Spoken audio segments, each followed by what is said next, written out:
Seattle has been called America's capital of coffee. It seems as if there's a coffee shop on every corner. But we end the broadcast at a coffee shop outside Tacoma, Washington, where Barry Petersen reports each cup comes with compassion. My life just wasn't the same, and I couldn't find a reason to really live anymore. Deborah Flagboom is still traumatized by a sexual assault during boot camp and needs a therapy dog to help her cope with thoughts of suicide. It wasn't just merely a cry for help, it was real. The former Marine was told by military officials there was a 2-month waiting list for long-term psychiatric therapy. So she came to this coffee shop just outside Joint Base Lewis McChord.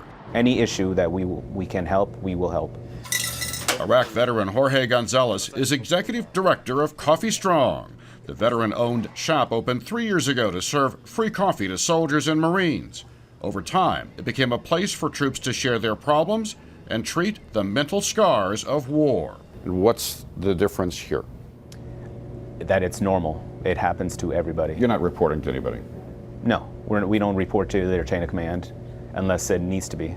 I don't think I would be alive today, to be honest. Veterans at Coffee Strong found help for Flagboom within 24 hours. I mean, I could have ended up like Sergeant Jared Hageman.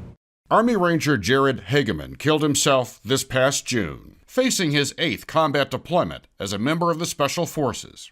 At that moment, I knew that this was going to be the death of him. His wife Ashley says she warned base officials soon after her husband threatened suicide. He had that look in his eyes that he just wanted to die.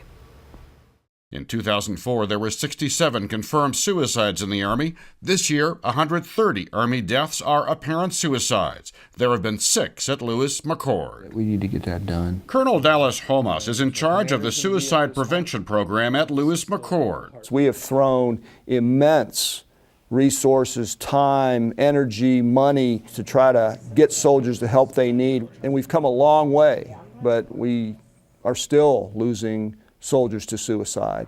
Some officers warn their troops to avoid Coffee Strong, which does not hide its anti-war message. But Colonel Holmas takes a different view. I think that wherever a soldier gets help is a good thing. You're not going to be weak. You're not going to be less of a soldier or anything. It's a normal thing. At Coffee Strong, there is no weakness, just the comfort of comrades. Barry Petersen, CBS News, Tacoma.